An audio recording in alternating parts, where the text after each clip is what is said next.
Okay, so this is chapter 3, still from Beth's perspective, still written in prose, and it is called The Station. Daylight shone through the gap in the curtains. I hadn't slept because I didn't anymore. But in between when I'd stopped crying and now I'd made a plan. When Dad woke up, I was going to tell him Catching could see me. That would get him interested in Catching again, which would get him interested in the case again. And her story might have more truth to it than Dad thought. Her gaze was so deep, like there was no end to the things that she'd seen. She didn't seem like someone who'd run away from a rehab facility and lost her way among trees and rocks. She seemed like someone whose mum had died and who'd been hunted by shimmer beasts and kidnapped by fetchers. If anything that terrible, or even close to that terrible, had happened, then I was sure Dad could help her, and helping her would help him too. The only problem was that talking to Catching might make Dad sadder, especially if she started going on about how I was wasting my what's next following him around. But if I didn't find something to spark his interest in the world soon, I was worried he'd slide so far back into the mud that he'd never get out. It wasn't a perfect plan, but it was the only one I had. Dad's phone rang, buzzing across the top of the table where he'd left it. I went over to check on the name of the caller, Rachel Arley, Dad's boss. I dashed to the bed and bent down to shout in his ear, "Wake up!" He jolted upright, blinking at me. "What?" "Phone, Dad, it's Rachel." Dad tried to get up and got tangled in the blanket. He shoved it aside and lurched to his feet, knocking his knee against the drawers. Groaning, he hobbled across the room to grab the phone. "Hello?" Rachel started talking. After a moment, Dad responded. "Yeah, Jen left me a message about the money yesterday." "No, I haven't checked it with the locals yet. Wanted to get a feel for the place first." Rachel's voice grew sharp. Dad looked sheepish. "Well, I went and saw the home."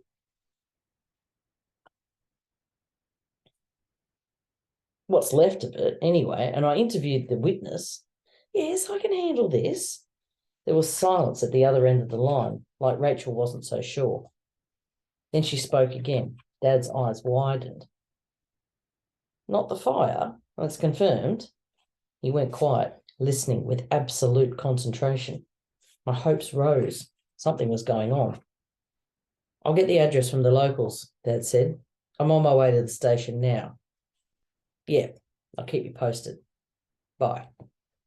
"What's happened?" I demanded as he hung up. Dad rubbed the sleep out of his eyes. "Remember Martin Flint? Well, the person who died, who's probably Martin Flint. Well, whoever it was, they didn't die in the fire. They were stabbed." "Stabbed?" "With an unusual weapon, too, some kind of blade with a slight curve to it. Only nothing like that was found at the scene, so it's still out there somewhere." Murder. This was, well, not good, obviously, but I couldn't help feeling guiltily relieved that there'd been a development in the case, even if it was something horrible. "What's the address you're supposed to get?" I asked. "A lead on the killer?" Dad shook his head. "No, the home address of Alexander Schult." It took me a second to place the name. "The guy who donated the house and the money to start the home?" "The pale, skinny one from the photo?" "That's the one.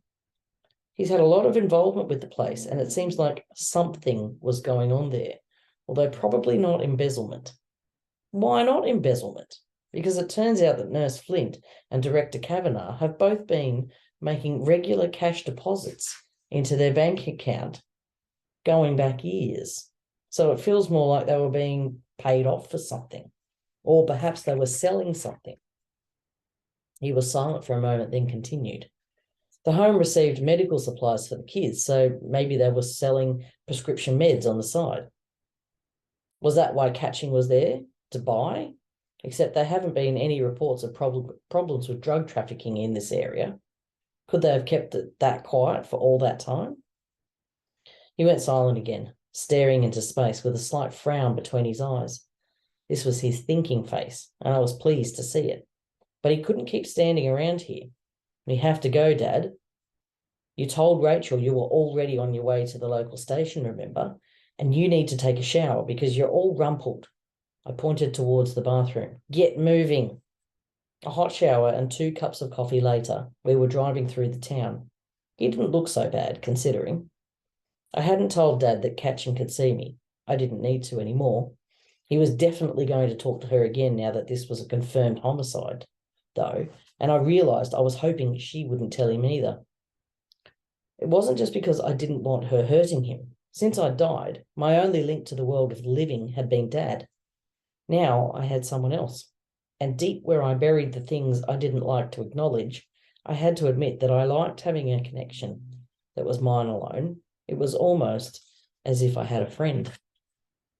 Dad rolled the car to a halt outside the station. Unsurprisingly, it was a large weatherboard with a big veranda and a sign out the front that said police.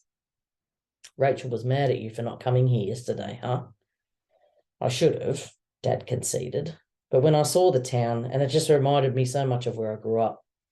He shrugged. I just wanted to take a look at things on my own first. Small towns can be like lakes, quiet and still on the surface, but with lots going on beneath. Like a secret international drugs conspiracy? Tad chuckled. Drugs, maybe. International conspiracy? Probably not. A laugh. I'd got him to laugh. And without it making him sad afterwards like it had yesterday. It was going to be a good day. I just knew it. I hugged the sound of the laugh to myself all the way into the station and into the office of the man in charge. The boss of the police here had mousy blonde hair and hazel eyes and didn't seem very pleased to see Dad. He stood as Dad entered his office. Detective Teller, I'm Derek Bell. Dad held out his hand and Bell shook it reluctantly. Then Dad settled into the chair in front of the desk, casting a quick glance around as he did so. I did as well, but there wasn't much to see. A big window that gave a view of sky and trees and crows and a bookcase containing a bunch of files and a few photos. One of the photos showed Derek Bell as a teenager standing with a tall man in a police uniform. His dad? Maybe policing ran in the family. Dad opened his mouth to speak, but Bell got in first. I hear you've been going around town asking questions. How did he know that? Had he been following us yesterday? I eyed him with suspicion. Maybe he was part of the conspiracy I was hoping existed. Dad laughed. Small town grapevine working as well as ever, I see. I should have dropped by yesterday, sorry. Just trying to get a jump on the work. Bell's mouth pressed into a thin line. I don't know how you do things in the city, but here it's considered common courtesy to check in with us before you go conducting witness interviews and the like. There was a whining edge to his voice that made it hard to take him seriously. He sounded less like a stern police officer and more like a little kid complaining that his big brother had stolen his ice cream. Dad sighed. Look, when I get back home, my boss is going to ask, did you look at the crime scene? So I looked at the scene. Then she's going to ask, did you talk to the witness? So I talked to the witness. He leaned forward and spoke in a low tone of voice as if he was sharing a secret. You don't need me telling you how to do your job. I know how hard policing in a small town can be. Grew up in a place not much bigger than this myself. My dad was a local cop. Bell softened. Really? Mine too.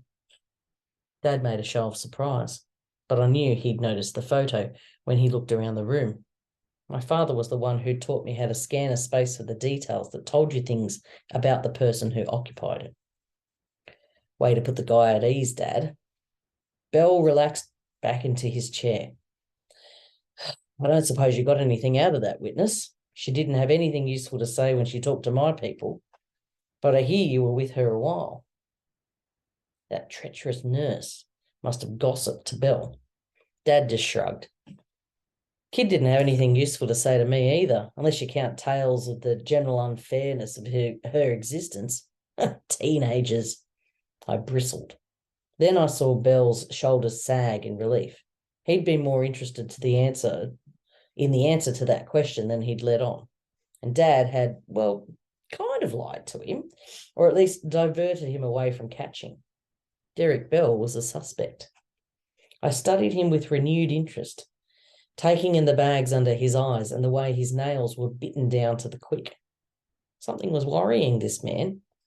Look, I have to get an address, Dad said, for an Alexander Schult. Bell stiffened.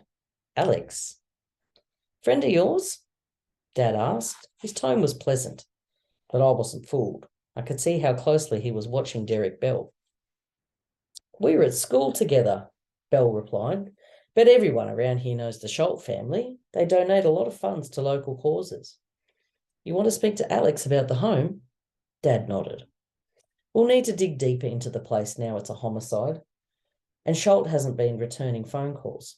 You've been briefed on the autopsy results? Got the call this morning. Bell swallowed, looking queasy. Last time there was a killing in this town, it was a bar fight gone wrong. Nothing like this.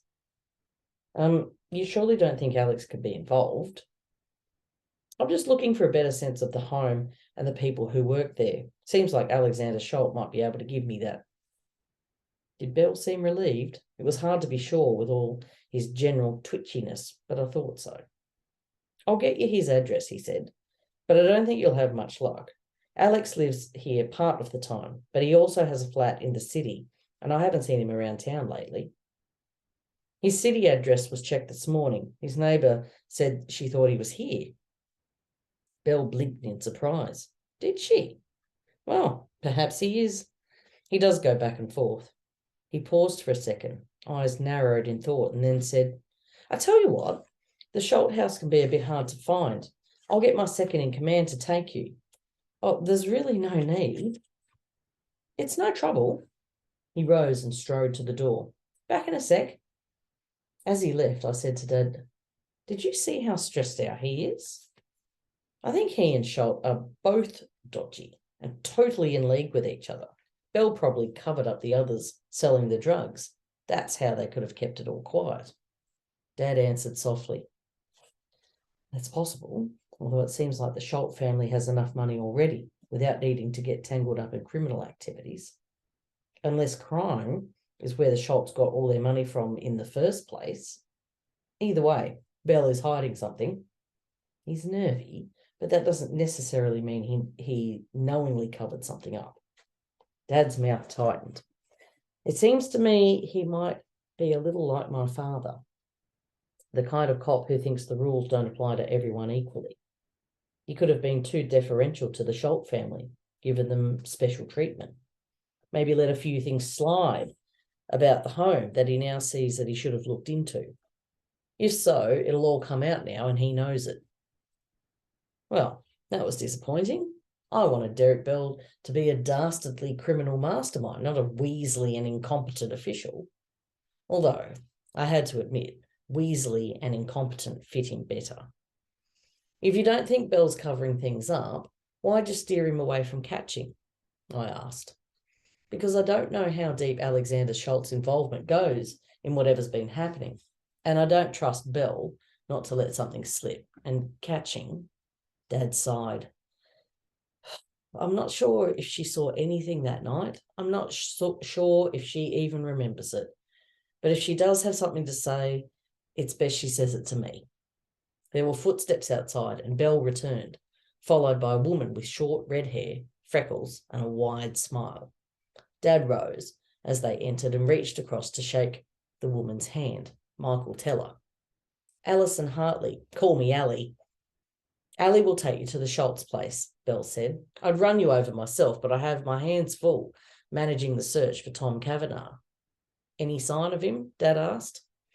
Nothing yet, but I'll let you know if there are any developments. I followed behind Bell as he walked Dad and Alison, call me Allie, back through the station and out the front door. Then I lingered as my father and Allie disappeared into the distance, curious to see what Bell would do when Dad's back was turned. Stare balefully after Dad, mutter to himself about his nefarious plans. Okay, that last one was unlikely, but I could hope. Except Bell didn't pay any attention to my father. Instead, he peered up and down the street, almost as if he expected to find someone watching him. The wind tossed a can along the pavement, making it clatter when it hit the ground. Bell jumped at the sound, clutching hold of the door frame.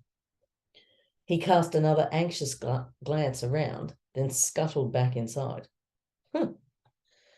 Weaselly and incompetent, maybe, but also afraid.